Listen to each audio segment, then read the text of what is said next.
Yo, yo, YouTube world, HifiVega. We up in the house. Yo, what's going on? What is going on? It's been a while, Rob. Yeah, it's been a couple weeks. Where we been? Hiding, dodging responsibilities. Or actually maybe working on responsibilities. Yeah. Well, you know, car audio responsibilities and home responsibilities. So yeah, Yeah, car audio is more important, obviously, but true that, but it don't pay the bills yet. So yeah, for sure. before we get started, big shout, Sean K up in the house, sending us some love, giving us a little bit of coffee money, even though I don't drink coffee. Thank you, sir. Appreciate the little tip, Yeah, and Sean's not the man. not not the kind of tip that most people give us when they leave comments. We don't need those kind of tips. No pro tips. Yeah, they're mostly amateur tips. Well, I mean, I consider myself an amateur as well, so I guess we're about right. Yeah, it's funny because sometimes I'll reply to somebody who said something and they don't really explain it well, and then they come back with some dissertation that's they're like a PhD. I say that's why I never underestimate a commenter because you just never know how much Yeah. that person knows. I had a guy reply that was like NASA or something one time, and Was I he said, talking about solder joints? "Yeah, I think it was the fumes." Yeah, Oh yeah, it could have been. Definitely could have been. Ed, the third era up in the house. Thank you, sir. Yeah, man. Thanks. Check out the third era on YouTube. He's getting into the YouTube thing, putting up more videos, having some fun. Yeah, he started a challenge. I started to put my video out because I've been super busy, Ed, but I'm gonna put a third era challenge video out soon. The challenge. Yeah. 5 star Well, in the house. What's up? Dean or Fernando? yeah, what is going on? Dean, if this is you, a couple weeks from now, I'm going to be in California, in Florida. I'll hit you up again and see if you're available to meet up, or I can come see you or whatever. Cool. Yeah, you need a system in that new F-150. Yeah, we won't be taking that. We'll be taking something else. We're gonna get a Uber Black to drive us down there. Oh man, YouTube millions. Not. Oh man. All righty. Well, I guess we can go ahead and get the party started here. Yeah. We good? Everything sound good audio wise, everybody? We all right? I got a new microphone tonight. Rob said I'm sounding all good and stuff. So Yeah. Sounding real smooth. got the Yeti up in the house. Rick Quattlebaum, where you been, fella? We ain't seen him in a minute. Yeah, I don't recognize that name. He's not been around here in a while. Welcome back, sir. Yeah. Bowman, Eric Dudley, Stormy Young, what's up? All right, who's doing the intro? It's my turn. All right. All right, here we go. Let's roll. 5, 4, 3, 2. 12 Volt Talk, episode 73. The future of car audio. Is there a future in car audio? Or are we living in the past? Not sure if I said that right. But anyway, what's going on, guys? This is Derek from Williston Audio Labs here on 12 Volt Talk, as always, with my co host, good friend, Mr. Rob Vega, HifiVega. What's going on, Rob? Yo. What is up? I'm pumped. Excited to talk about the future of car audio. This is a very interesting topic because those of us who were in car audio in the 80s and 90s, and a lot of people will say like the 90s was kind of the hot spot time because there were so many car audio shops, there were so many magazines, there was just so much going on with car audio. It's kind of like automobiles in the early 1900s. There was a lot of different manufacturers. You know, it was like, what, 200 or something manufacturers of automobiles back then. It's the same thing with car audio back in the 90s. There was a bunch. In fact, if you go back through and look at some of the car audio directories, you'll find out the ones in the 90s are like this because they had so much stuff that they were selling back then. But Yeah, this is not talking thick, about man. the past. They thick. About like my forehead. Oh yeah. So this topic today, as you guys know, me and Derek we're in the wait up. Let me check my gain. It should be the same from last week, but let's go up just a little bit. All right, so we're in the forums, which is Facebook groups nowadays. That's just the way it is. This come out of Cardio Addiction Network. I don't know if you guys have checked that out, but there's like 50,000 members. There is a ton of good content in there, or thought-provoking questions, or just sharing their audio and all that type of stuff. And I ran across this question. I thought that the question was great. The thread of comments were great. So I'll first read out the question, and then I guess we can kind of say our take on it. And then maybe we could go through some of the comments that I highlighted and see if we have a rebuttal to them or something like that. So this come, let me make sure I got it right. I think it was Ryan Gottfried or Ron Gottfried who posted this question. And I'm just going to read it. And yeah, we'll just say our thoughts. So he says, so what's everyone's thoughts on the future of car audio? Not just the short term, but the long term. What would everyone like to see? All out DSP head units, DSP amps, smaller and smaller amps, 2, 3, or 4-way components, small subs, giant subs, a return to old school style, be it looks or otherwise, or we just all going to be rolling around with headphones with built-in DSP controlled by a cell phone playing through Wi-Fi or Bluetooth. Just wondering what everyone is thinking about the subject. It's deep. We've kind of touched on this before, and I know that when we interview people, when you interview Kip, we interview Eric from Rockford. We've talked with Wayne Harris and other people about kind of what they think about this too. And yeah, Dean and Fernando at 5 Star, they do installs every day on brand new vehicles. They know better than any of us what they have to deal with, but they don't know what they're going to have to deal with in 5 years or 10 years. And that's kind of what this question arises. So, wow. Here's my thoughts. Okay. So 10 or 15 years ago, we had single den, double den stereos, and we had single den, double den slots in vehicles. It's very simple. Pull out, put in whatever you want to do as far as a head unit. These days, there's very few cars. I'm sure there's still some probably that you can pull the radio out, maybe the cheap ones that don't have all the integration into the head unit. You can swap the head unit. But as far as it goes, for the most part, you're really not going to change out your head unit unless you're, going to really redo a whole lot of stuff. So let's just assume the future is going to be you're not changing out your head unit, because that's kind of what it is right now in present time. As for the other stuff, case in point with my Ford F-150 that I just bought, the package that had the B&O system was a very expensive package, but the B&O upgrade was a feature of that package to entice people. Hey, this is premium audio. This is something that's going to be better than the standard stuff. So I think the automotive manufacturers are going to be doing this more and more, even more than they have done in the past, because for them, it's cha-cha-ching. It's easy money, right?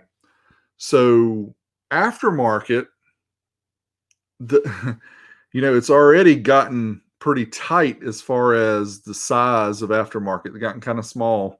I think it's going to go down even more because integration is only going to be the super, super, super geeky people that are willing to put in the money. Because again, go back 10 or 15 years, very simple, pull out head unit, put in new one, you do your whole system. These days, a lot more complication, right? If you want to integrate with a factory system, sometimes you can get a LOC, sometimes you have to get a DSP, sometimes you have to get a vehicle specific device that knows how to talk to the head unit from the A to B or whatever the other integration points are. So wow, I think it's going to hurt. It already has hurt the industry. I think it's going to hurt even more moving forward. What do you think, Rob? I'm actually kind of on the other side of the fence. So I think that it will hurt our niche maybe in the sense that we might not get as many, you know, component sets that are sound quality focused, or that may narrow down. But overall, I think car audio is on an uptick, and I think it has a lot to do with factory integration with car audio companies like Kicker, JBL, and the like. And it just fans out from there because, like, one of the comments that we're going to talk about later mentions, modular type upgrades for your car audio system. And I think that would be completely awesome to be able to just basically plug and play a whole new system. So we could talk about that further. But as far as our niche, I think maybe the way that we do it, the DIY type stuff, we may be getting more niche, more concentrated. But overall, I think car audio is going to grow, and it's cheaper than ever to get car audio. It's more efficient than ever. A lot of times, the quality is better than a lot of the things back in the days with comparable price ranges. So I think we're on the uptick, but maybe just in a different, uh, kind of a different path than we would choose ourselves. So you're saying the glass is half full? Yeah. Okay. Or about 3/4. 3/4. Okay. Yeah. Real quick, Jason Zemer, thank you for the super chat. We appreciate that. Appreciate you hitting us up. And I wanted to post up Dean's comment here from 5-Star. He says, this is by far the best time for car audio. So maybe elaborate on that just a little bit, Dean, and what do you exactly mean by that? Because, again, these are our opinions. I could be 100% wrong. Rob could be 100% wrong. We both could be right. Who knows? I guess we both couldn't be right, could we? That would make sense. Anyway, let us know what you mean by that. I do like the idea of the plug and play. I think it would be really cool if, I kind of thought about how cool that would be to be able to A/B different systems, to be able to just have it so you've got plugs and everything already made, and you can just plug in an amp and a DSP and whatever and try it out, and then maybe get a different one and try it out. I thought that would be kind of cool if it would be that easily integrated. It's just, I don't know. Right now, it doesn't seem like we're at that point. No, definitely not. I mean, unless you're going to do something like Fernando's Sound Lab in the back, and even then, you're not going to plug and play a DSP. So there is hurdles to get to. I think in the DIY, it's going to be different than what we want, I think. Well, the scary part is, a lot of the dealers are kind of phasing out because people are buying stuff online. That whole story we've talked about before. And then when it gets to the point like this is a time when you kind of need the experts to help.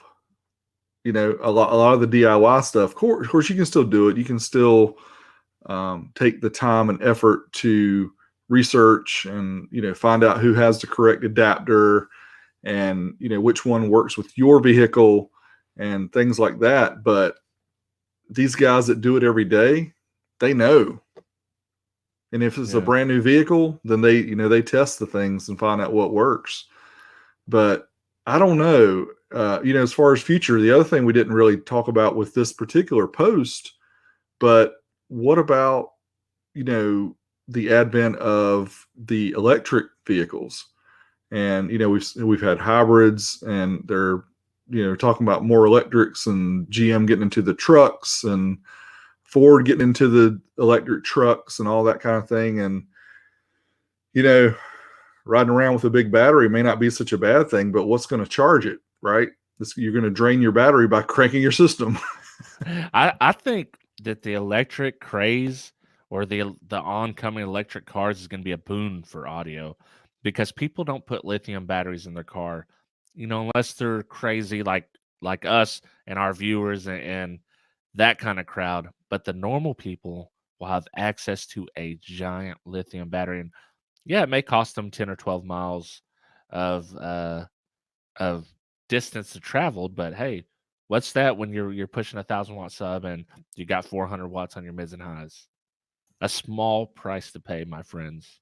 Yeah, but they're going to buy 2 of the Smart 3s and have 6,000 watts going to their 212s. And so instead of 12 miles less, it's going to be like 100 miles Yeah. less. Well, I mean, if they're just driving it to work, who cares? They get 250 miles anyways. I guess Uh, so. But yeah, I mean, I don't know.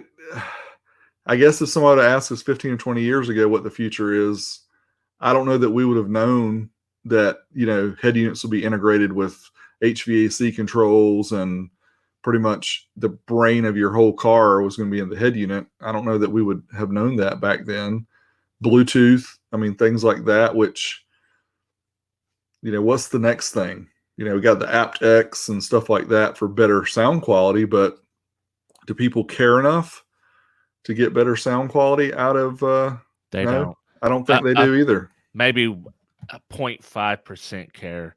And, I say it all the time, but convenience trumps fidelity. So it just needs to be good enough.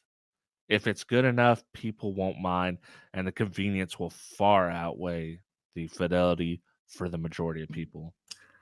I mean, the other thing about it too, 15 years ago, what would we have thought about having access to something like Spotify or Apple Music or Google Music, and, having millions of songs available? I mean, people used to spend so much money on, CD changers and all these different devices. And some of them even had hard drives, and they'd rip all the stuff to their computer and then copy it to the hard drive so they could play it in their car. And it's like, nowadays, I want to hear a song. Oh, okay. Let me type it up real quick. Bam. Within 15 seconds, I can listen to whatever song I want to. Yeah. And I love Spotify, but a bit of a side jag on that is, did you expect to be paying a monthly bill for your music?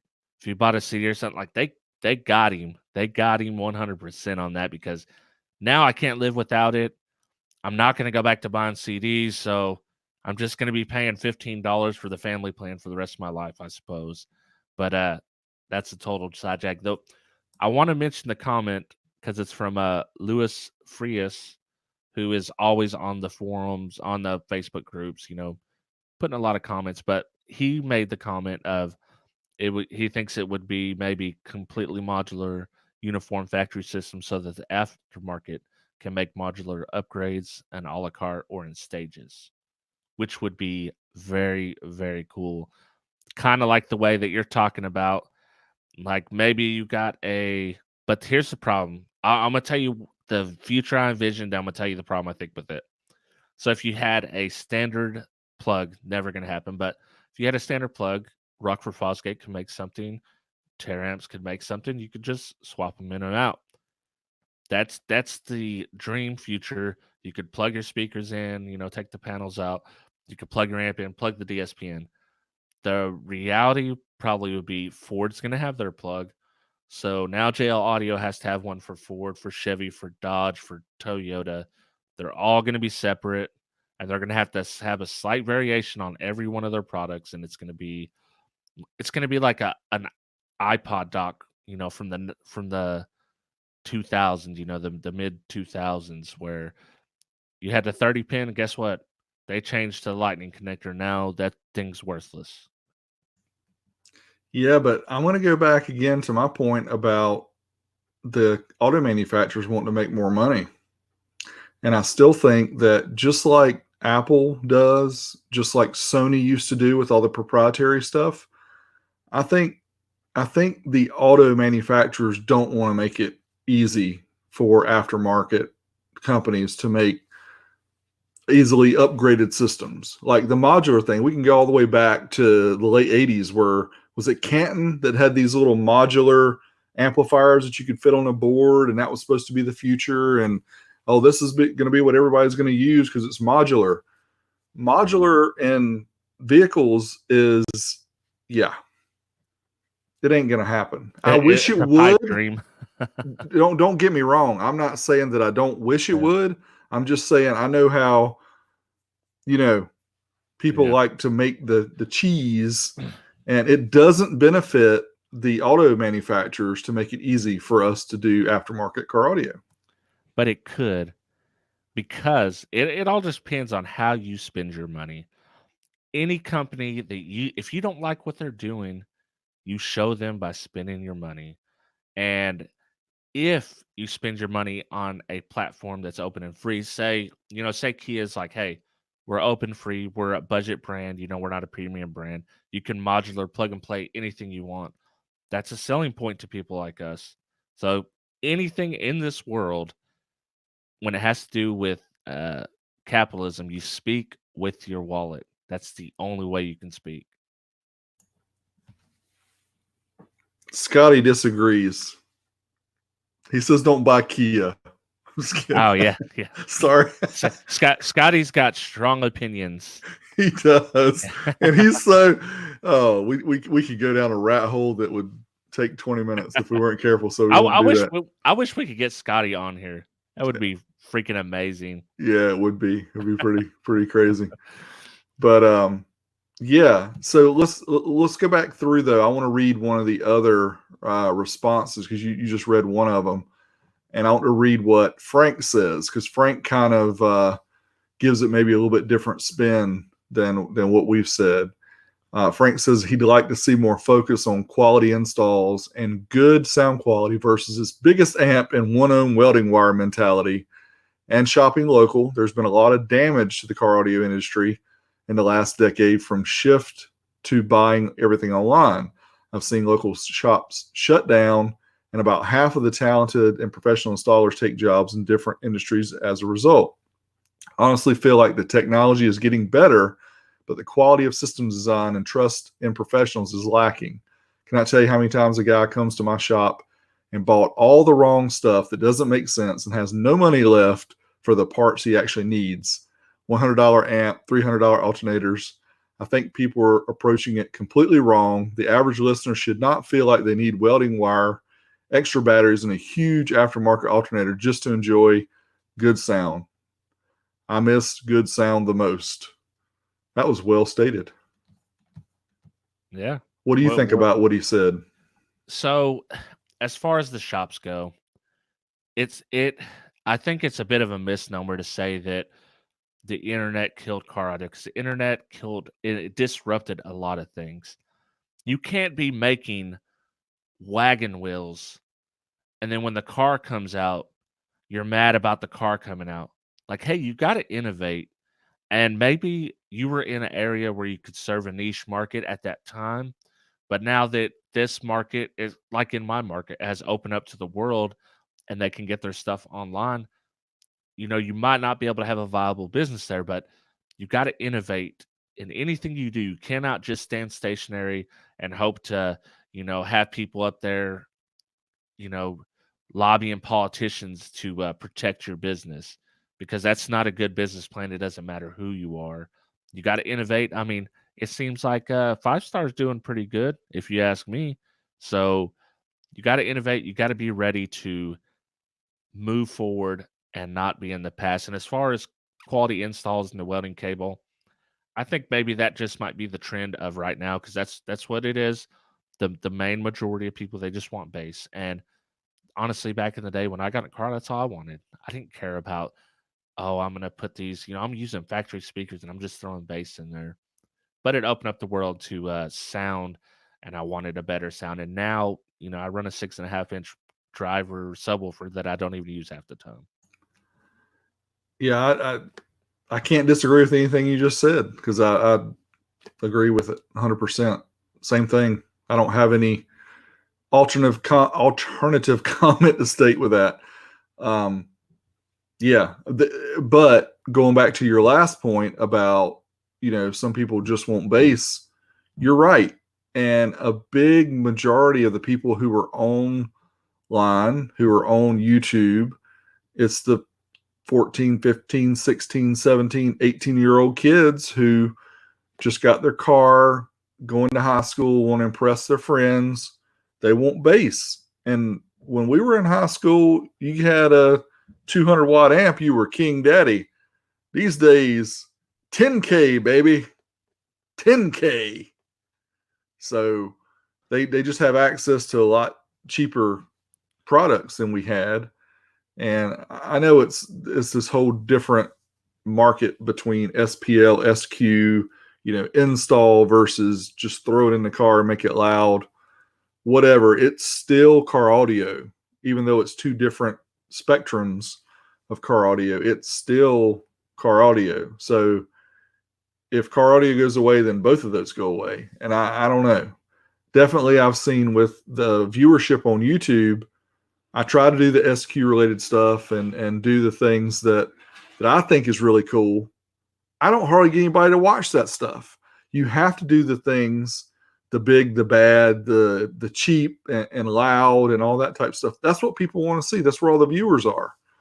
So that tells me that that's kind of the biggest part of the online viewership of car audio. Now, us old guys can sit back and say, I want to have a clean install with 200 watts on my subwoofer and, use 2 6.5s, and that's all I ever need. That's not what people want to see. Yeah. I mean, just like speaking with your wallet, you speaking with your eyes. If I put out a video with something sundown in it, it's gonna do much better than most anything else. There's certain brands. Orion does well, Sundown does well. And they're kind of telling me like, hey, this is what I want to see from you.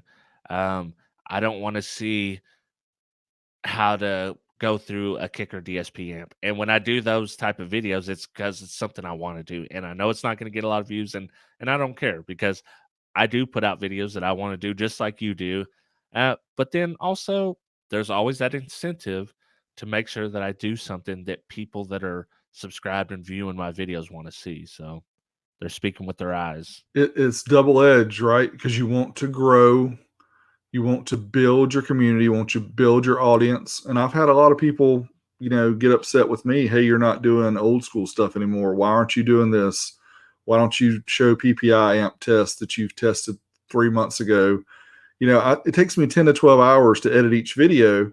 If I'm going to spend 10 to 12 hours editing a video that's going to grow my channel, going to get me more eyeballs, going to grow the community, if I want to do that versus doing something that, a third of the people or even less will only watch. And it not only hurts viewership, but it hurts the growth, because the way that the algorithm works on YouTube, if you don't get a certain number of views each time, then you start falling back. So, and I see people making comments about people, hey, they don't watch my stuff. I make YouTube videos. I've been doing this for over 10, started in 2006. So on 14 years, I've been putting videos on YouTube. It takes a long time to get noticed. You got to be in it for the long haul. I mean, Yeah. you see some people come on like Hoovie's Garage, in a year, he's got 100,000 subscribers, but that is not normal. That is very, very abnormal. And that's a very broad market that he's in, So us, like if you're in car audio and you're doing videos, you're going to have to put in some work. There's nobody on car audio that's just blown up. Mark rose up pretty quick, but if you go back, he's been putting out videos for 7 years now, 8 years. So, I mean, even though we're saying quick, he's been doing this for a long time. Yeah, I mean, even Mead has been, as long as he's been doing it. He's what, 700,000 subscribers now.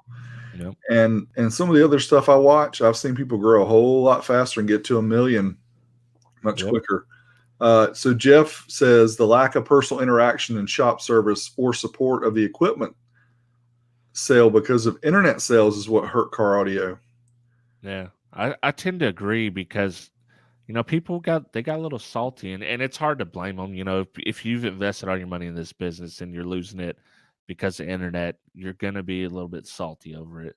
But I do miss that. I miss you didn't have the same experience I had in car audio shops where, I was hanging out there, I was chopping it up with the sales guys, chopping it up with installers, and man, it was a very fun time. I do miss that.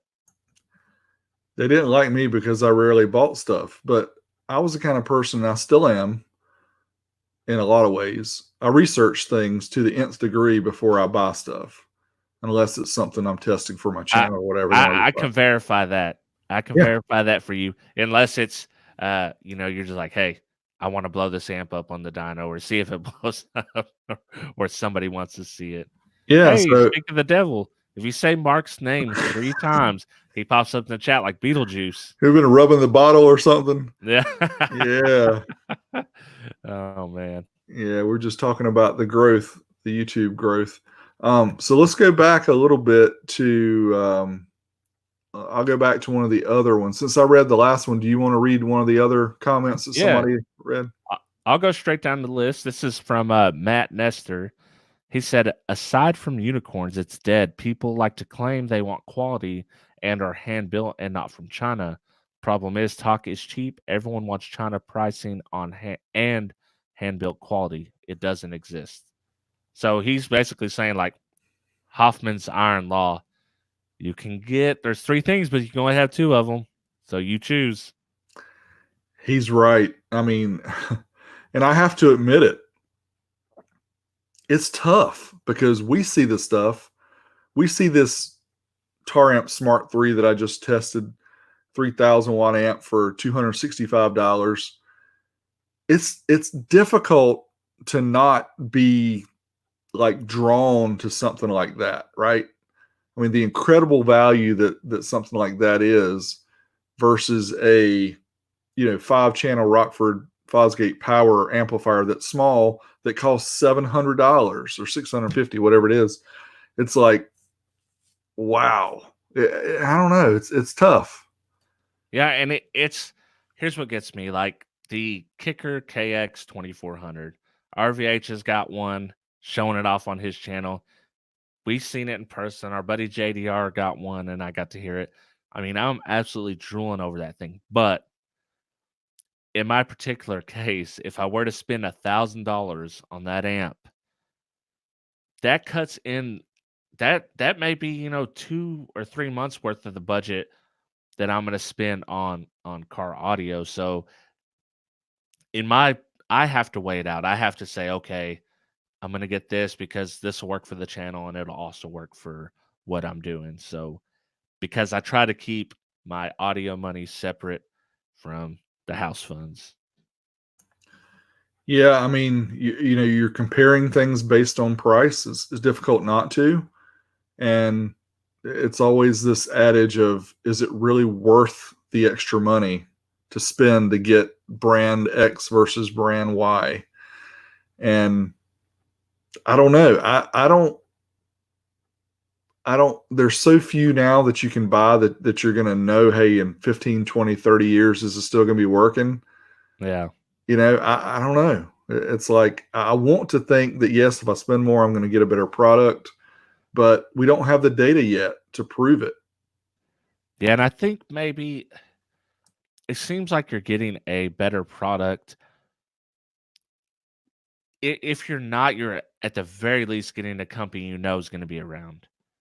If you need to service that, like, we talk, I'm going to say Kicker again, so y'all get ready because I know y'all's hating because we've been talking about Kicker a lot, but, you know, we went there and they still service ZR amps and old amps, stuff they have parts for. They service Solo X's until the tooling to build the spares was broken or worn out. And I'm sure Rockford does the same. Yeah, I was looking at some of the comments here as you were going. This is a good point. How much is peace of mind worth to you? That's the point. I mean, Rob kind of nailed it when he said, he might spend a little more on a Rockford or a Kicker because they'll be around, and that's true.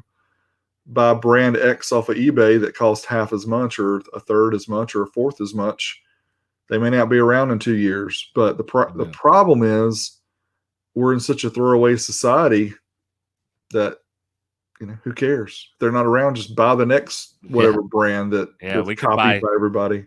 We could buy 3 of those amps in that amount of time. So there is always that to be said, and us, it's very easy for us to see something cheap because we know, like, ooh, people are going to want to see this on YouTube. I'm going to want to make some content around this. So when we see that, our eyes are just, ooh, oh, this is a crazy deal. We need to get this. We need to get this. And, that's just our personal thing. But I think it happens to normal people as well. The $10 Blaupunk head unit, I was checking it before we got online here. That video's got almost 600,000 views. And I don't know how many people have bought those things based on that video, but... And now all their screens are going out. Caveat emptor in the future. You buy something cheap, it may not turn out to be as good as the one I got. I don't know. I mean, the one I've got still works, and I don't have any problems. I have people saying, the thing's overheating, and I'm like, it costs the same as a double Whopper combo meal. Get over it.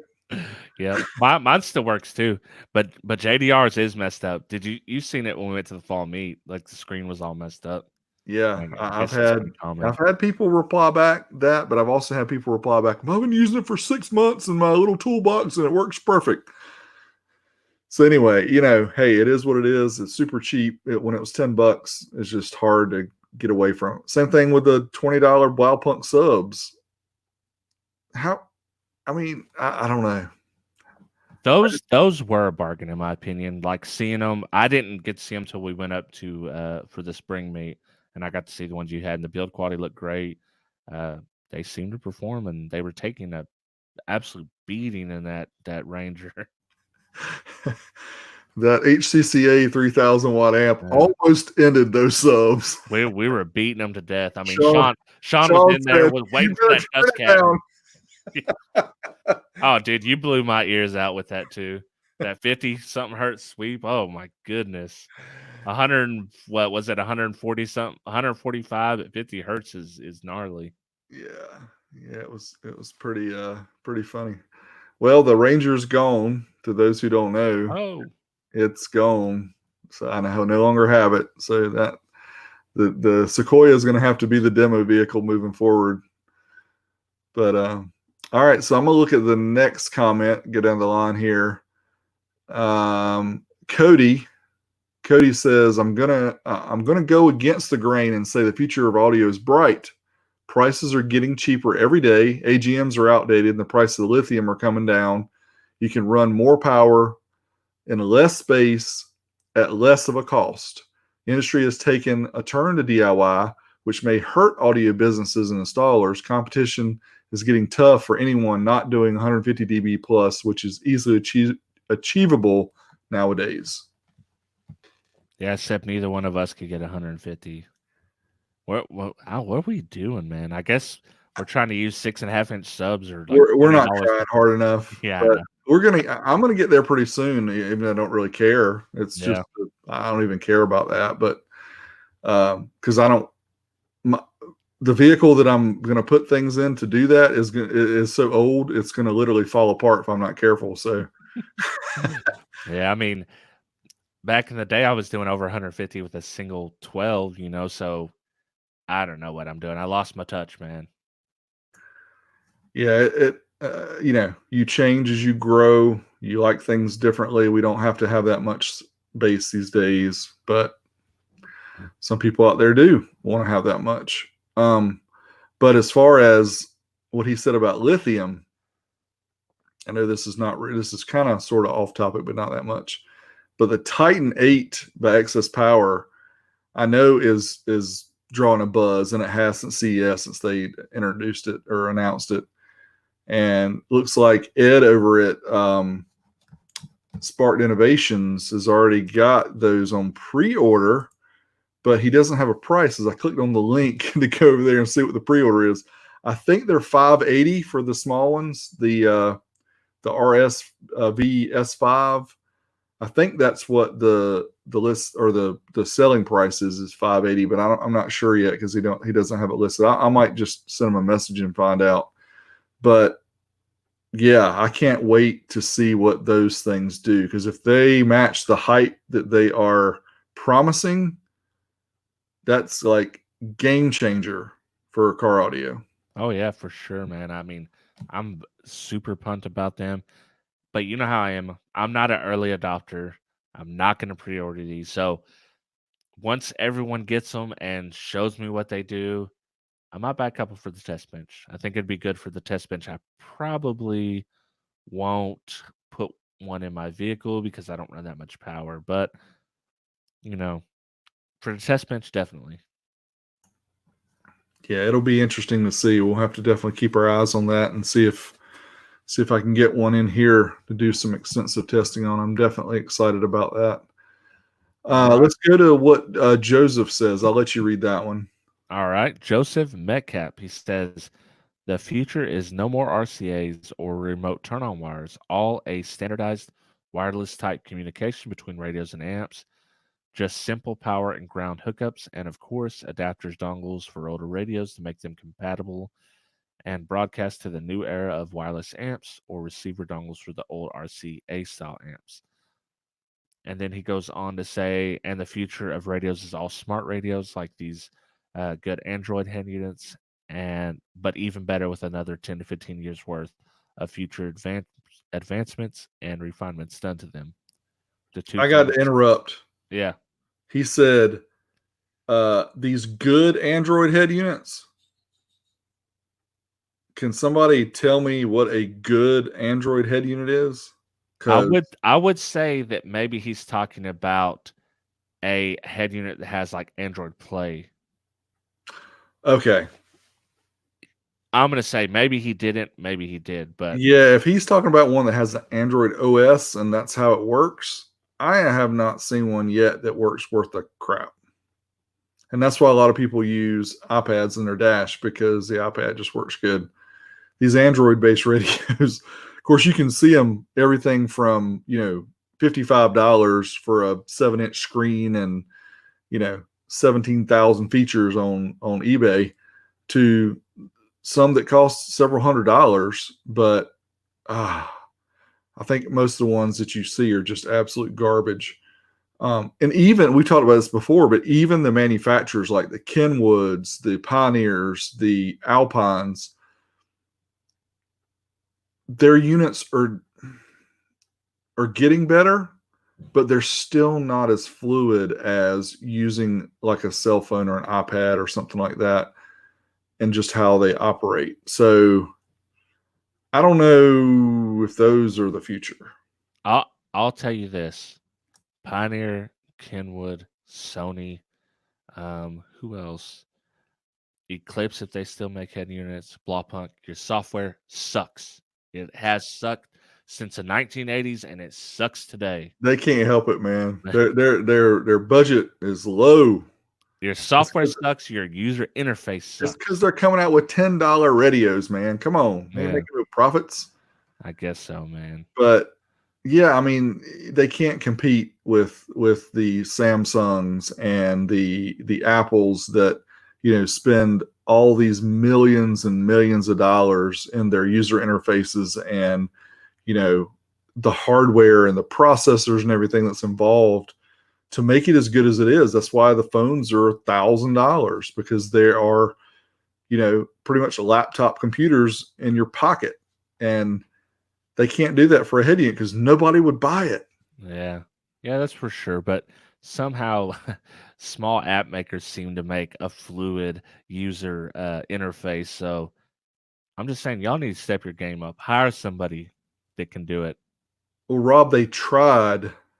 Pioneer did, with that little one that your phone could like dock into it, the one that you poo-pooed so No, bad. that one was Come on, man. terrible. That could be your solution. I will say this: Mark just said, like, Mark is my animal spirit right here, and yours too, because we 100% agree with this, dude. Like, who and double dins always have push buttons. I freaking hate it. I hate it. I hate it. I hate it. Yes, 100% agree.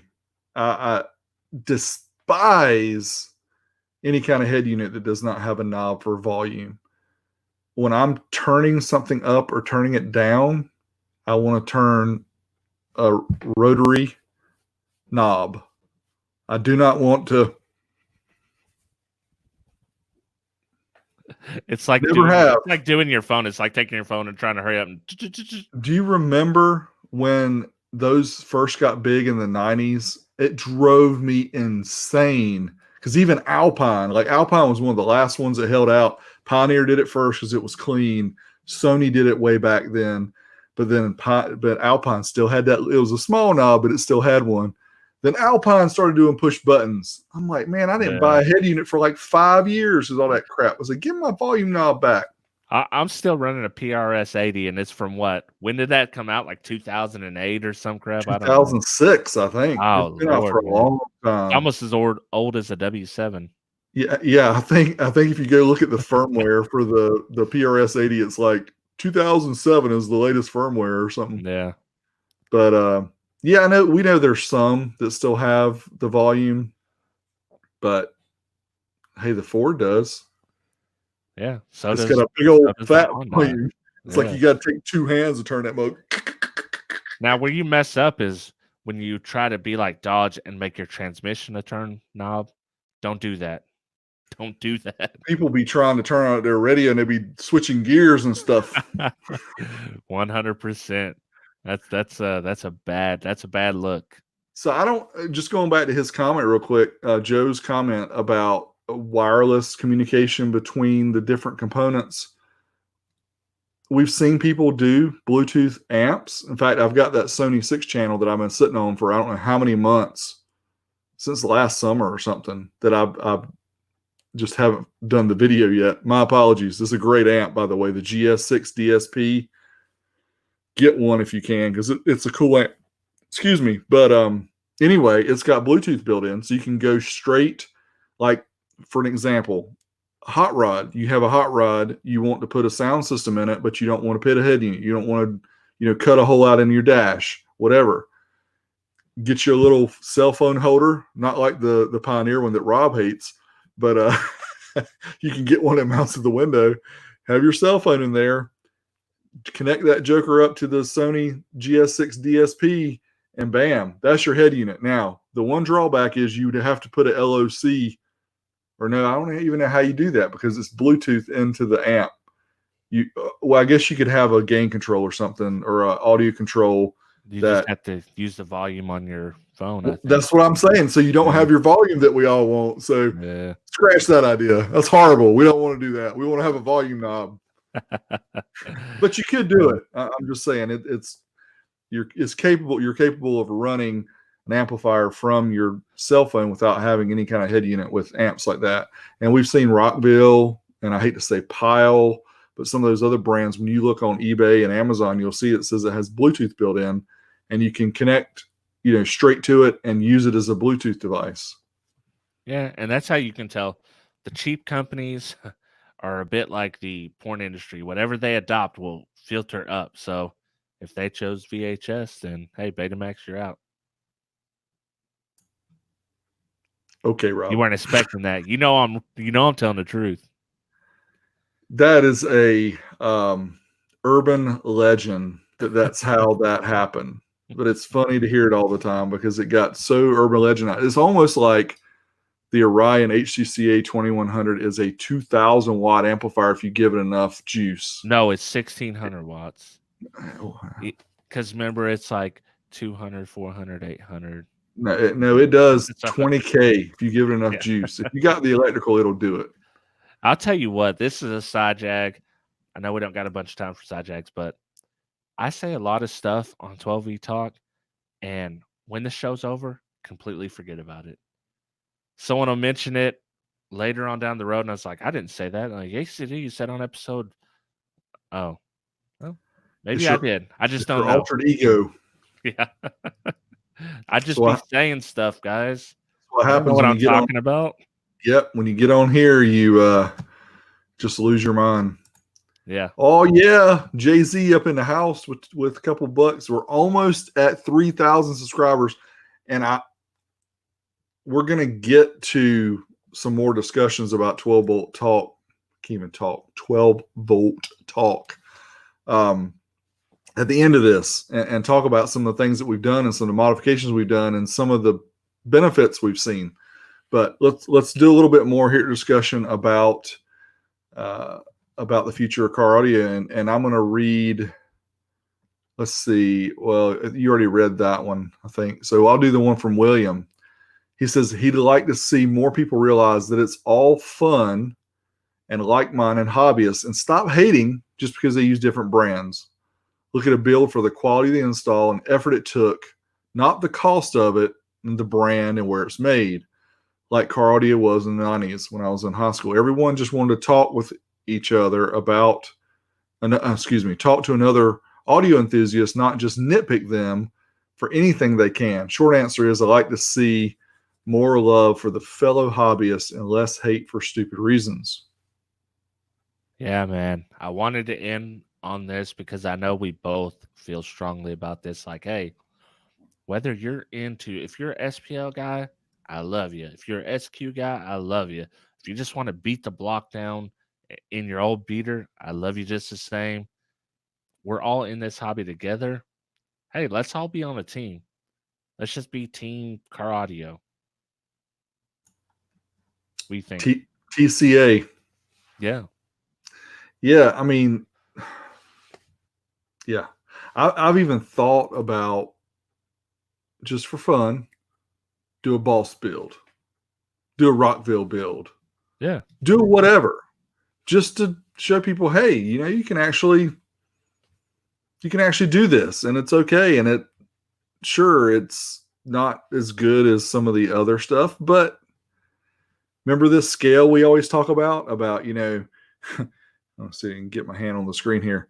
You first start, you start right here. So if you start with the factory system, if you go to aftermarket, you're automatically like here.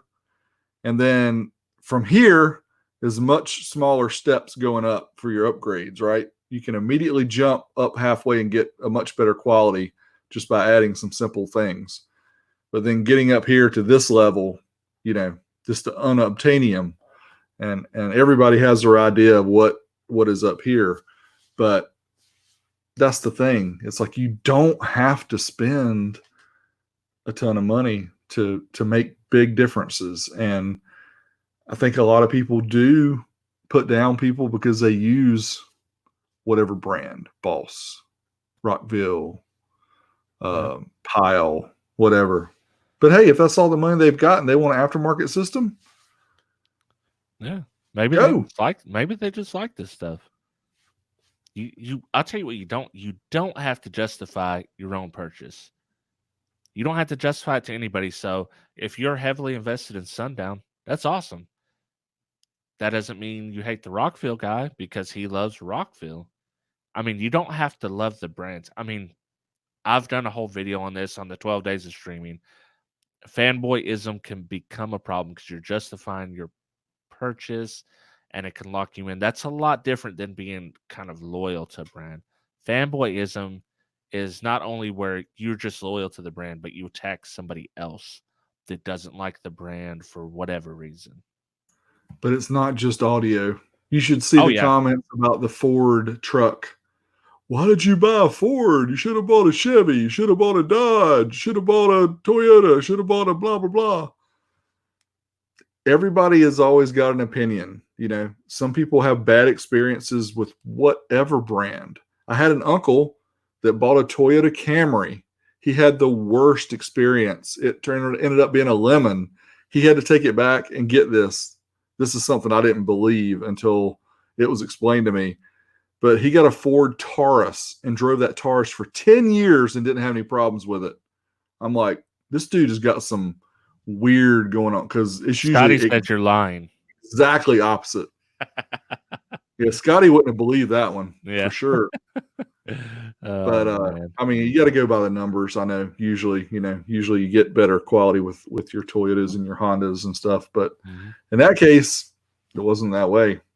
Oh, but I've got a 2000 Suburban with 290,000 miles. So sometimes you get lucky.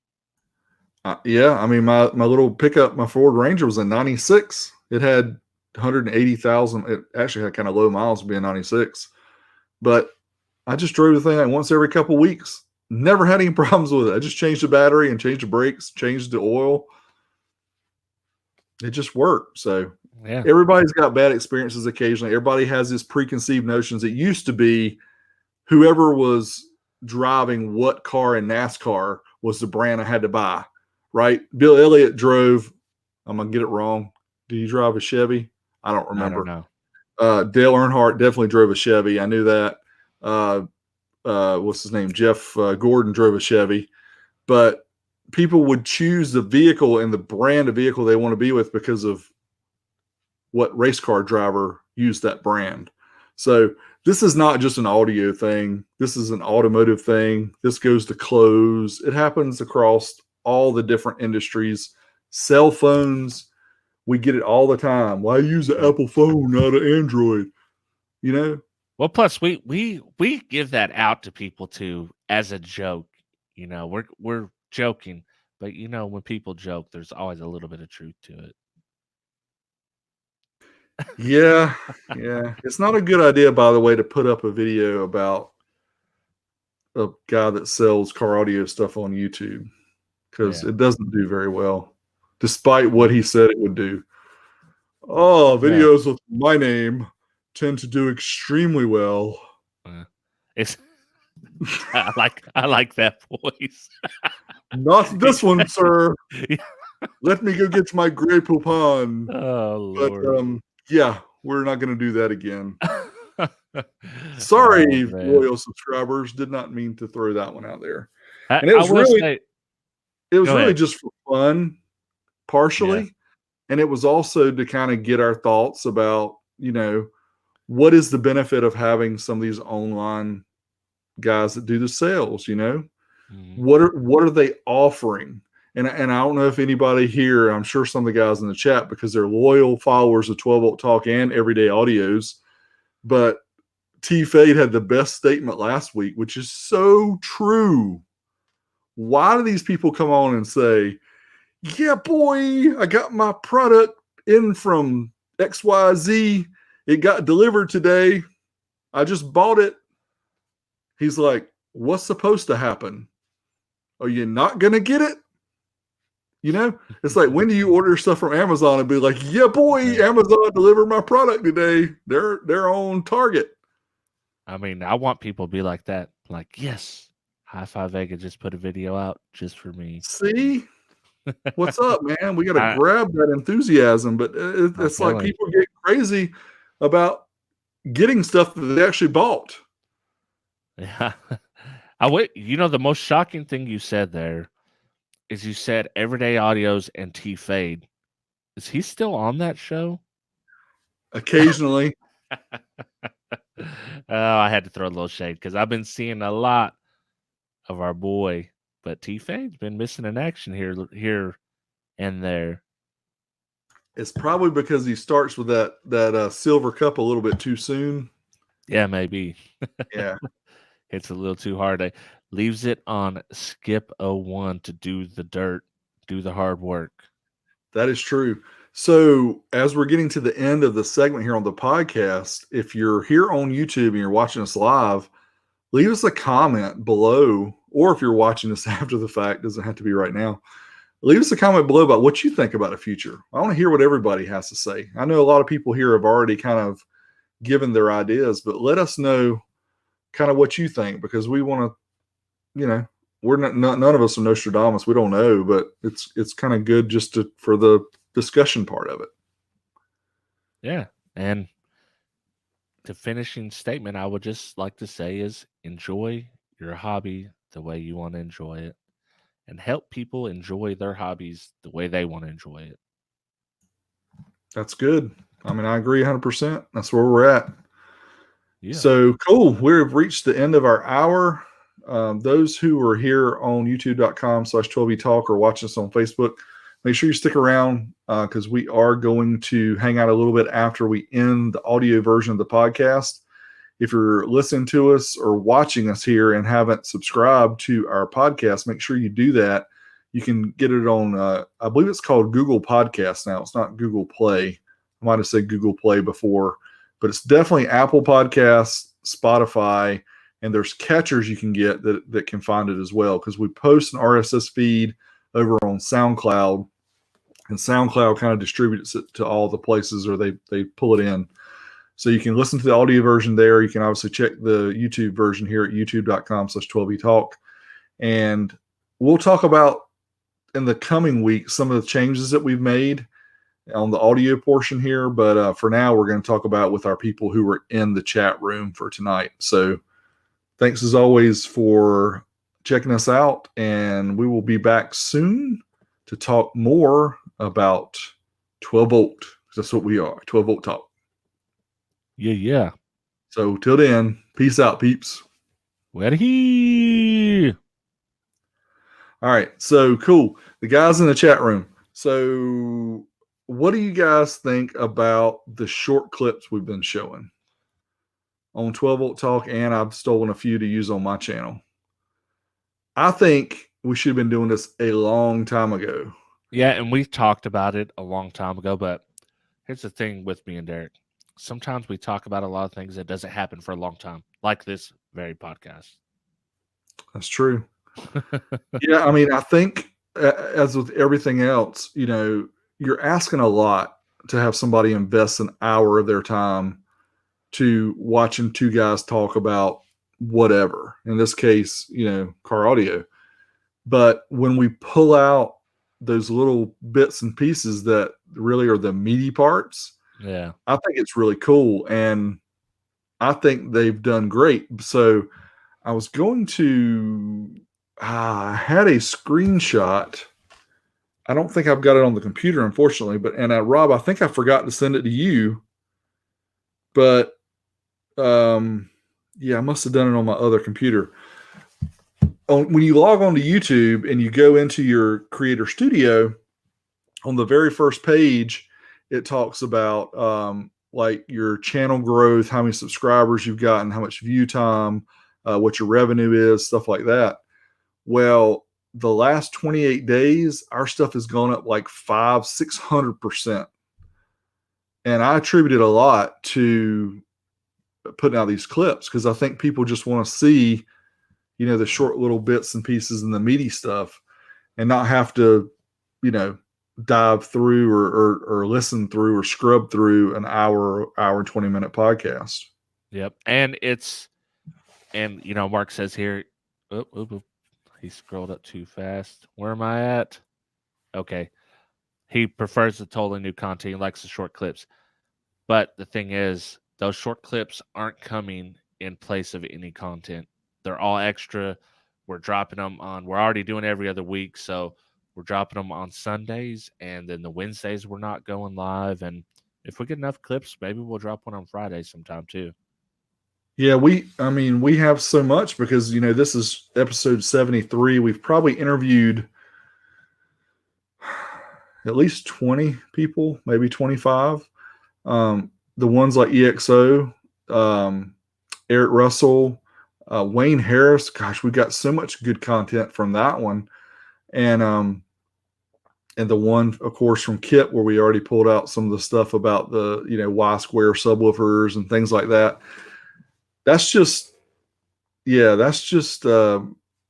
no-brainer. And I'll be honest, I don't watch many of the Joe Rogan podcast, but he has a separate channel called JRE Clips. Mm-hmm. And he puts the 5 to 10 minute segments on there. And I was watching some of those, and I'm like, man, we have got some of that meaty stuff from our discussions, not so much as when we've had the guest on and had them talk about things that got really, really interesting. So yeah, we're going to keep doing that. And for Rob and I, it's not super difficult to do it, because we can pull it into our editor and we can just go in and kind of chop it up. The quality may not be as great as the original, but I'm sure you guys don't really care that much about that. Good enough. Convenience, right? Yep.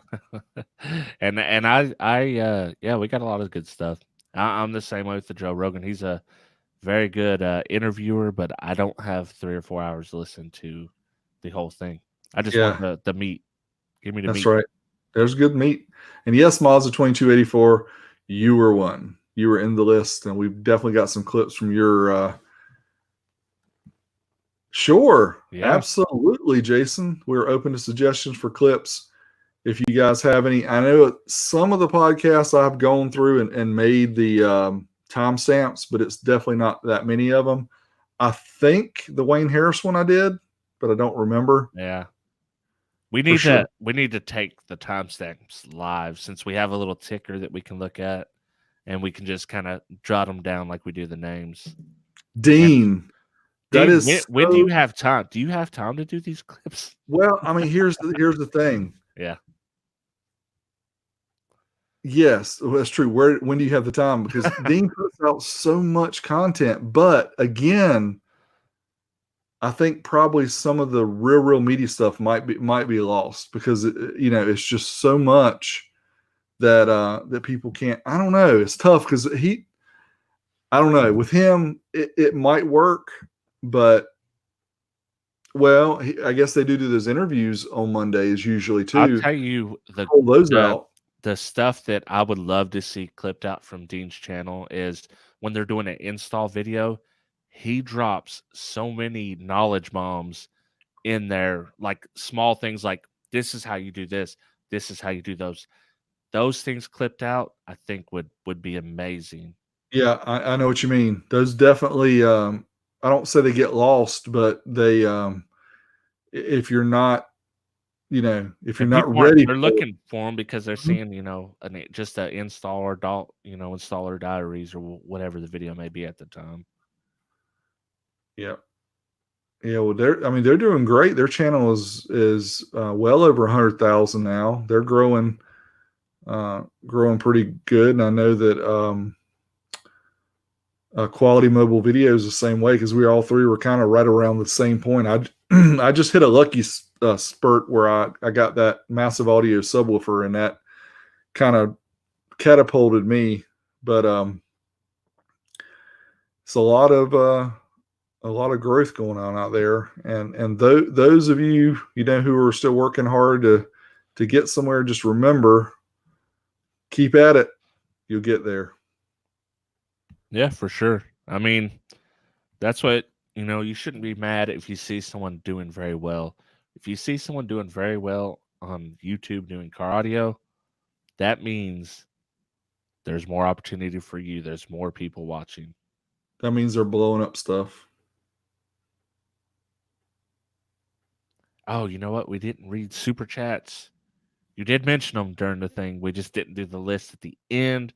So I'm going to read them now. Our dude Sean K, our dude Gene Nava, the third era, Mr. Zemer, El Fuego, and William Berg. Thank you guys. Really appreciate it. You guys rock the house. Krakow up in the house. Krakow. Yeah, for sure. I think the name change did help your channel. It seemed like that in combination with the massive, it just kind of blew up. So if anybody watches Mr. Beast or knows who Mr. Beast is on YouTube, I think he's not the top YouTuber, but he's definitely the fastest growing one over the past year. They had a good interview with him. The Creator Studio, which is the YouTube people, the Google Analytics people, had an interview with him to kind of talk to him about, hey, what's your secret? He's like, there's no secret. This is what you do. And he talks about it. And, of course, his stuff is so over the top. Like he opens up a bank and gives people free money. He opens up a car dealership and gives away cars.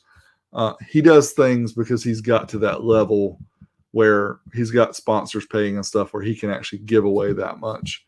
But there's some good ideas that this guy has about the growth and the things you need to think about and watch your audience retention And I think I'm not the best with going through and watching audience retention and looking at the graphs, but it'll tell you if you've got a point in your video that people get bored and they click off and stop watching.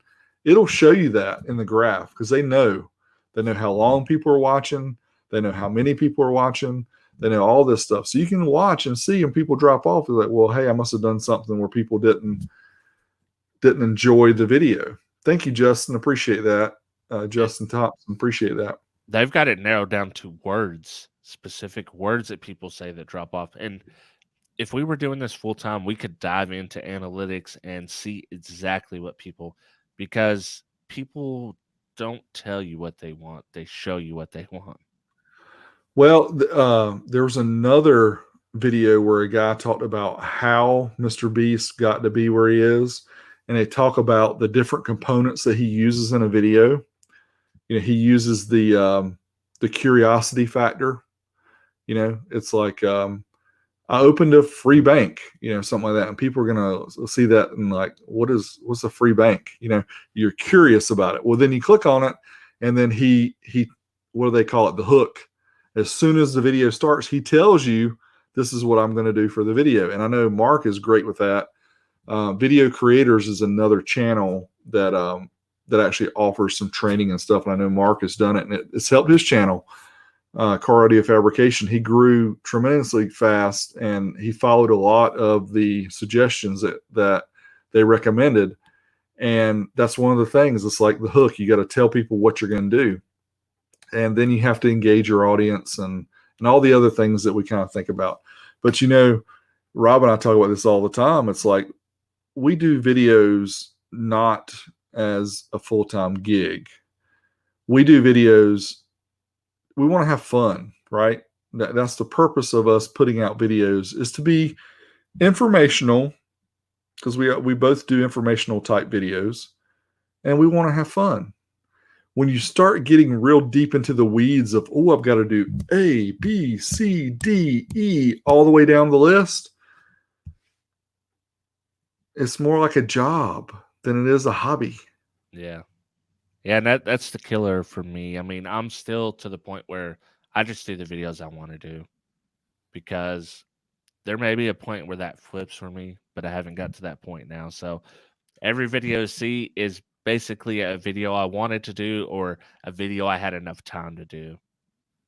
At some point, that may be different, but yeah, I mean, you can start. I mean, I'm sure, and I could tell once the pressure of your channel growing so rapidly, that's just a weight on your shoulders to keep that up. And you know, and it can make it not fun if it gets too big of a weight. What I will say with that is, and I'm still blown away that the 8-bit guy, Techmoan, and LGR, Lazy Game Reviews, those are three of my like favorite non-car audio channels to watch. And those guys just seem to do whatever, and they get hundreds of thousands of views. It's like LGR guy will do, hey, I'm building a Windows 98 gaming computer. Who cares about a Windows 98 gaming computer? Yeah. I can tell you who. A bunch of people. Well, and some mad views. I think the secret behind the secret to that is, once you're in the algorithm, it doesn't matter as much about the content you put out. Because if you're consistent and you're putting something out and your personality's coming through, people don't care. They're just going to watch it because it's in the algorithm, it's in the suggested. And if you look, you know, most people on YouTube get views through suggested, unless you're a very big YouTuber. Yeah, so I have had some suggested before, and you do see the numbers go way up, but you have to be careful because the massive audio subwoofer video was suggested, but it did not, like, I made less money, and that video's got 3 million something, 2.9 million views, I think, right now. I made less on that one just because people got to it. They watched it for 10, 15, 20 seconds and they dropped off, or they watched it from India, which the CPM from India is crap. So it's a double-edged sword. Sometimes recommended can be good for you. Obviously, it grew my channel. I think 1 month I had 14,000 subscribers in 1 month. I've never seen Wow. that again or since. But that was just a luck of the draw to get that. But I don't want to grow anything other than people who want to watch my content. Like, I don't want to get big numbers of people who are not engaged, who are not interested in what I produce. I would rather have 100 and whatever I've got now, 160,000, and not even go any higher, as long as the people enjoy the content and want to see it. But the pressure is there to grow. You see other people growing, like I'm talking about these other channels that are all around 1 million subscribers. These guys are making a nice living making 1 video a week. Rob and I make 1 video a week most weeks anyway, and we still have a day job. It's like, if we could do this 1 video a week and Yeah. bring in 6 figures, hey, I'm here. Yeah, for sure. I mean, that's the thing that I like about my channel is growing slowly but steadily. And this channel is growing slowly but steadily. But all those people there are people. And I like that. I like being able to talk to our people because, you know, they have the same mindset for the most part. You get stragglers here and there, but you know, we're all kind of in the same mind frame, and I like that. Yeah, and I see oop, that is probably 100% true, because the amp board videos got a ton of views, which I didn't expect. But yeah, I think you're right. I think a lot of people in other countries watch those. And then Matt's, if we scroll through the YouTube status bar to the end, does that show? No. The analytics, they know how long you watch. So, for example, when we upload a video that's 15 minutes long, they have an average view time. So YouTube knows, or Google knows, how long people watch your video, and they can average it and all that stuff.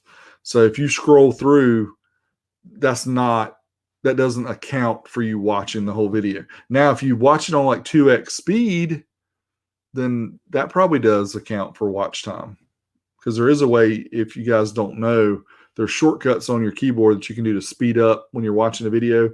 And as slow as I talk, probably some cases it's better to speed mine up some, because you hear me talk and then you hear Sam talk. Like when Sam does his tech segments, it's like people listen to me are like, and Sam gets on there, they're like, whoa, this dude has some coffee.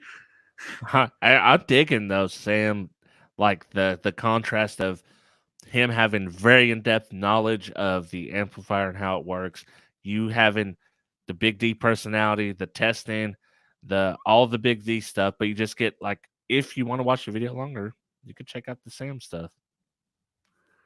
Yeah, it's all there too. Yeah, this is something, Rob, that you and I didn't really talk about, but Bruce EXO, when he came over a couple weeks ago, we did talk about this, and I don't really understand. There's this guy, and there was another one that did it, and he had like an ad every 15 or 20 seconds or something in his videos, and I don't understand why people weren't going crazy about that, because I know not everybody pays for the YouTube Red, which I do. Yeah. So I never see any ads on YouTube because I pay the $10 a month to not have to watch them. But this Jacob Viral and some of the other guys were putting so many ads in their videos, and I don't know. Yeah, I can't do it. I'll put a maximum of, beginning and 2 in the middle, beginning and 2 in the middle, something like that. I don't want to get too but I don't do, like, if I was doing a 20-minute video, probably add more than that, but most of mine are 10, 11 minutes. Yeah, I think it's fair with a 10-minute video to have one at the beginning, one somewhere in the middle, and then one at the end. Yeah. It is what it is. I mean, people don't want to see ads, but honestly, if you understand one thing I want to do is I want to go back and like take my total YouTube earnings that I've made ever since I started. 'Cause I didn't get monetized until 2008 or 2009, whenever that was. No, it was later than that. It might have been 2012. Anyway, I want to take the total amount of income that I've made off YouTube and then take the total number of videos and then multiply them by an average of say 10, because somewhere between 10 and 15 hours per video. Some have taken a lot longer, some have been not as long. But then I want to divide that out and show people that, hey, I could have made more money working at Wendy's flipping burgers. So you can't really. That's always, like I've been working 12 hours every day. I work 12 hours today. That's because guess what? That's guaranteed money. And I'll make much, much more money doing that than working on YouTube, unfortunately, for now. Yeah. So I'd had one right here, the next old school karate SPL contest. So the next one coming up will be the $150 challenge. We won't do any, that's T-Fade, Skip01, everyday audios. But I have ideas for the next one when it comes up, but we're gonna need some help with this one. We're gonna need people to actually do a lot of the legwork because we want to go to SEMA. So that's a big investment, to do that. yeah, we're planning on doing a fall meet in Texas. And I think based on when SEMA is, it's probably going to have to be either late October or early November. Because isn't SEMA like usually the first weekend in November? I think it is. I checked. It's the first week of November. So that means we'll be close to Halloween. Mm-hmm. So anyway, yeah, that's what we're planning on that next year. I'm not planning on going to Slamology or anything like that. I'm literally saving up for the fall meet in Texas and also to go to SEMA. Yep. That's something Rob and I both wanted to do. I've never been to SEMA. I've been to CES before, but I want to go to SEMA. I really do. I know that I seen him talking about this. I was like, oh, crossover podcast opportunity. Sweet. Yeah. Dean's gonna be enamored by my video gear that I carry. He's gonna be like, "How do you do that?" I'm gonna be embarrassed. Dean's got all kinds of stuff. I'm like, yes, we have cell phones and microphones and yeah. But I'll bring a real camera. When we go to SEMA, I'm gonna bring something besides just the phones. I noticed that the Panasonic GH5 just got a firmware update, and they said the autofocus is much better. And it's still contrast based now, but it's a lot better. I watch the Everyday Dad. Yes, wasn't that a great review? Yeah, he does good reviews. I like his channel. I want that camera. Yeah, that's what YouTube does to you. It makes you watch and subscribe to people that do stuff about YouTube. Very weird. Yeah, but that camera is like, if it had the Canon autofocus, oh dude, it would be the perfect video camera. There would be, I mean, it already kind of is the perfect camera because of all the features it has. And I know we're getting geeky and off topic, and we haven't talked about BMX, but I mean, 4K. Dude, get that micro four thirds sensor out of here. Put a freaking full frame sensor in that. Yeah, but then you're going to be talking $6,000. It really doesn't cost that much. It's like they make it cost that much. They hold the features back. That's so like the camera. If you guys aren't into cameras, camera companies are the most annoying companies in the world, bar none. Canon is probably the worst. Yeah. Speaking of Canon. Yeah. The M6 Mark II. Is that an M6 or a 6D? Oh, no, the 6D is not new, is it? Well, they've got a Mark II version, I think, of the 6D. Oh, okay. Don't they? Maybe. Dean's got to hit us up. I don't remember. That's a full frame camera, right? Yes. Yeah. The 6D is. Yep. Because they have a crop sensor APS-C that's the M6 Mark II that actually gives you the dual pixel autofocus in 4K, and it's not additionally cropped. I think it's like a 1.8 crop versus on the M6. So it's not cropped, extra cropped on 4K. So it's like the Sony ones. Yeah, but the Panasonic has got 4K 60. It has in-body stabilization, which And also works with the Panasonic stabilized lens. It has a dual SD card slots.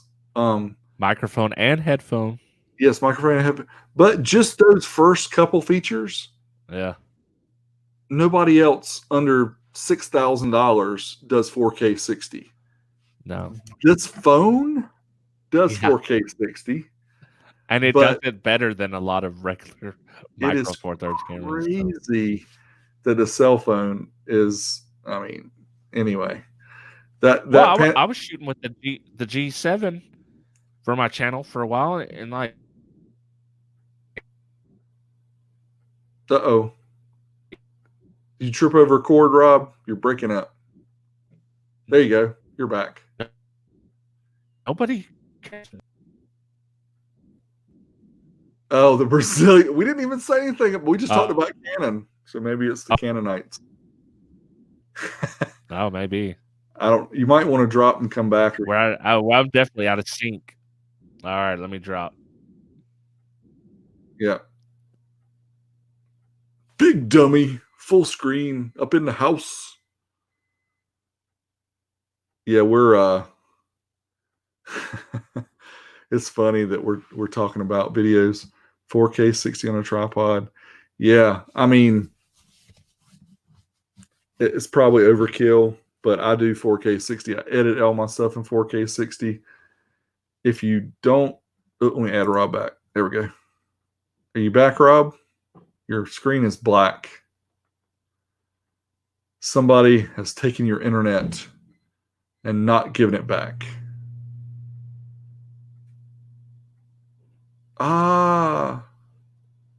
I'm not seeing you, brother. There you go. Oh, he dropped again. Am I back? You're back. You know what happened? Brazilians. I didn't hardwire, and not only did I not hardwire, I'm on the wrong router. I have my own router for this one, but I'm on the one that everyone watches Netflix on. Oh man, they got him. Yep, they got him. They're watching The Pharmacist. Speaking of that, if you haven't seen that series, watch it. I've watched the first episode. How did you, dude? I started the first episode one night at 8 o'clock. I was up until 2:30 a.m. watching the whole thing. Wow.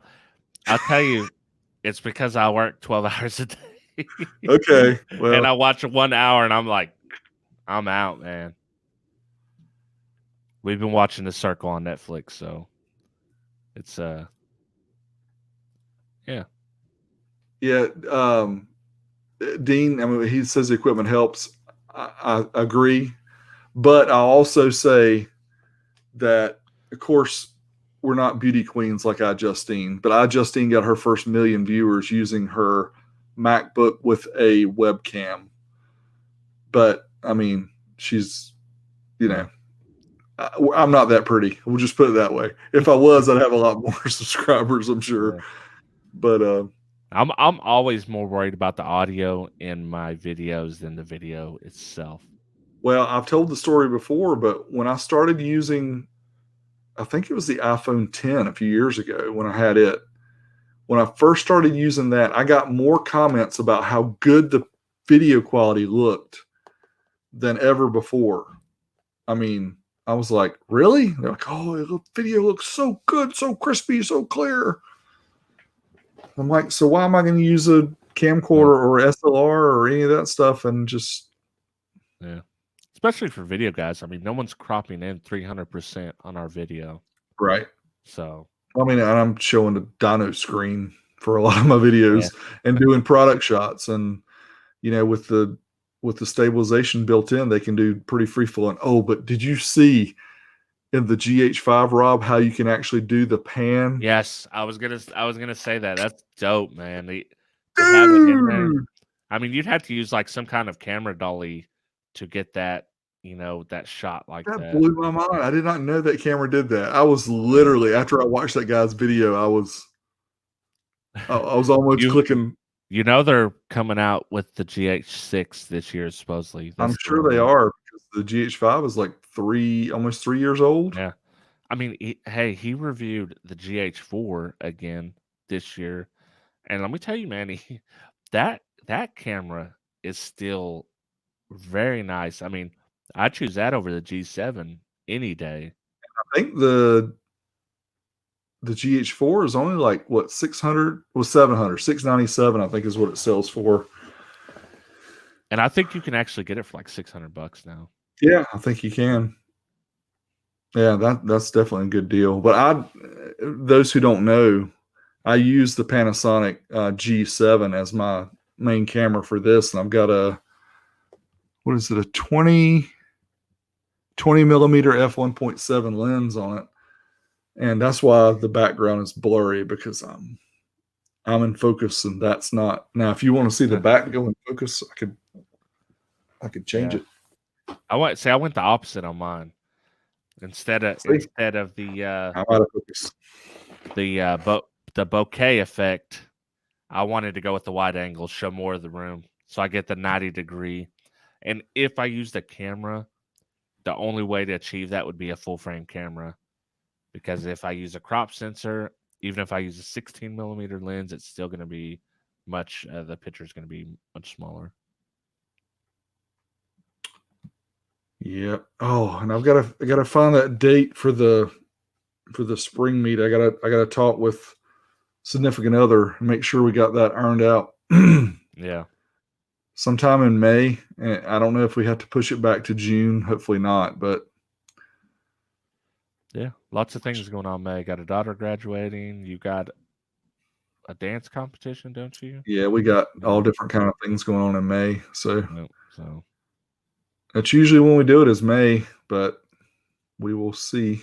Yeah, camera nerds. They're expecting BMX, man. We let them down. You did show me a frame and fork, $1,000. That was freaking insane. I can show it to the peeps if they want to see it. Yeah, I mean, I think they want to see it. They're here for the BMX. They don't give a crap about the cameras. I don't know what's up with that. How can they not give a crap about the cameras? All right, so let me zoom in so you guys can see. I know we need to get Dean back on just to talk about cameras. Yeah, the camera nerd show, because Dean is. If you've watched much of Dean's videos, you can tell he's a big camera nerd, and I love it. All right, so if you're really old school BMX, you remember these from, was it 84? The first Haro freestyle bikes. The one on the left is the Master, the one on the right is the Haro Sport. Well, they're doing 300 authentic USA-made replicas, but it's just the frame and fork, even though they show the whole bike here. If you guys don't know, the frame and fork is literally just the main part of the bike. It doesn't have any of the wheels, the handlebars, none of that. So let's go ahead and let's do the Master. And can you see that price is $500 pre-order, and the final price is $1,000 for the frame and fork. $1,000. $1,000. And wait till you try to get all the rest of the stuff to make it, build it up. You're going to spend an easy $2,000 to build the rest of it up. Yep. That is insane. You're going to need brakes, handlebars, a seat post. And it's hard to find the seats anymore because they got all those funky, crazy seats those guys use now that, it's way down to the bottom. They don't have them up high like we used to, and they don't use brakes anymore, so it's hard to find the brakes. But anyway, yeah, that's BMX for this week. Is go get your 84 Haro. I'd recommend the Master. I think the Master was cooler back then, but 86 the Sport was pretty cool.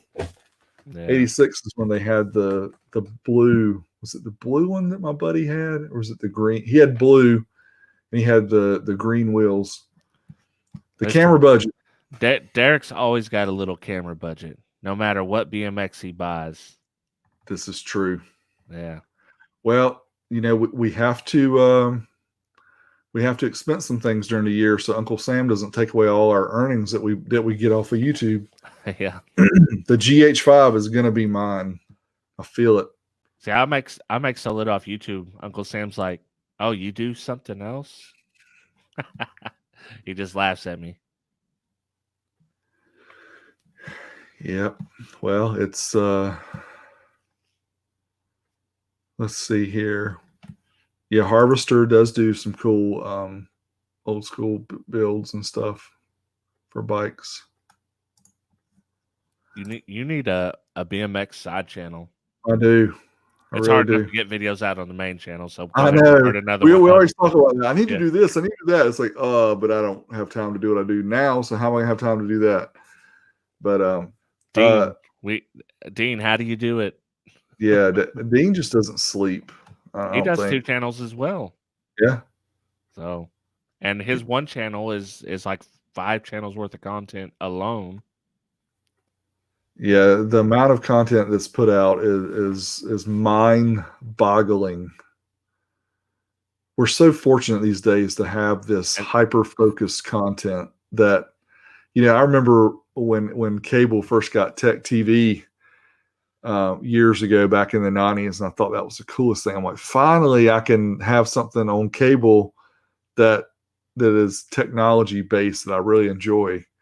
And now thinking about it, it's like whenever I get on YouTube, I can watch anything. If it's a car thing tonight, if it's a home audio, a subwoofer, or whatever, you can always find new content. Oh yeah, I like the long 5-star car stereo videos. I like putting them on while I'm editing or doing something else. Or especially like when I'm cooking, because I'll have it on my phone, streaming, and I'll be cooking, and I'll jump in there, a little comment here and there. But that's what I like the live streams, like people I'm sure do with this live stream. Jason, Sam uses webcams. He's got like 7 or 8 of them plugged into his computer USB, and he uses what's the software, Rob? The one with this OBS. Oh yeah.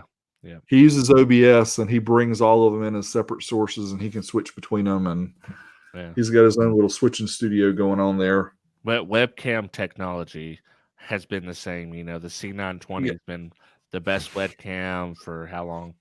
A long time. Till they come out with this Brio, and even it is 4 years old, something like that. Rob, I got something to show to you that I haven't even told you about yet. Oh, you got the mixer. Yes, sir. We're not using it tonight. I did play around with it some. Wait up, is that the Stream Deck one? No, this is the Black Magic A10 Mini. Oh, there you so go. We can take 4 HDMI inputs, have 1 HDMI output, or we can go USB. So I can go straight into the computer. This is a USB-C, but you can actually go from C over to regular USB. And it shows up as a webcam. So I can switch between 4 different cameras or a laptop or whatever has an HDMI source. And audio, you've got 2 1/8" here, or each of the 4 HDMI sources, you can use their audio too. Dude. Yes. I've already got an idea. Bring that thing to SEMA. When we get back to the hotel room, me, you, Dean, and Fernando just go crazy. Live stream, crossover podcast. We can do one night on our channel, one night on their channel. There you go. That's it right there, man. That's amazing. And this thing, it's $300, but just a few years ago, something like this would have been $3,000. So it's pretty amazing what it does. Yeah. And it takes all different. I'm glad all- you're the one doing it, because those things are so much of a nightmare to set up. Once you get them set up, they're easy pretty much. But yeah. Yeah, I played around with it some. It's funny because when I first hooked up the Panasonic to it, I was like, can't get a video signal through the Black Magic. What's going on? Like, it saw it on the computer, it saw the source and everything. I didn't have the HDMI plugged into the Panasonic. You know, the only problem with that doing the 4 people is, like, if we have a real Hispanic person on there, I'm gonna be exposed for the fraud that I am. That's funny. All righty. Well, it's been a I don't know when our next show is going to be. I'm gonna try to line us up a guest, but I'm not going to be available our next scheduled week because I'm gonna be down in Dean's neck of the woods. So we'll just have to see what we're gonna do. But you guys stick around with us. We'll let you know. Yeah, unless I can find some kind of guest host, but if not, we can just catch it the next week. Yeah, we'll try to do one, an early one, and whatever, or a different day maybe. I don't know. We'll see. Yeah, we'll work it out. All right, guys. Well, we're gonna drop so that Rob can get some sleep. And thanks for watching as always. We will catch you next time. Peace out. We'll see you later.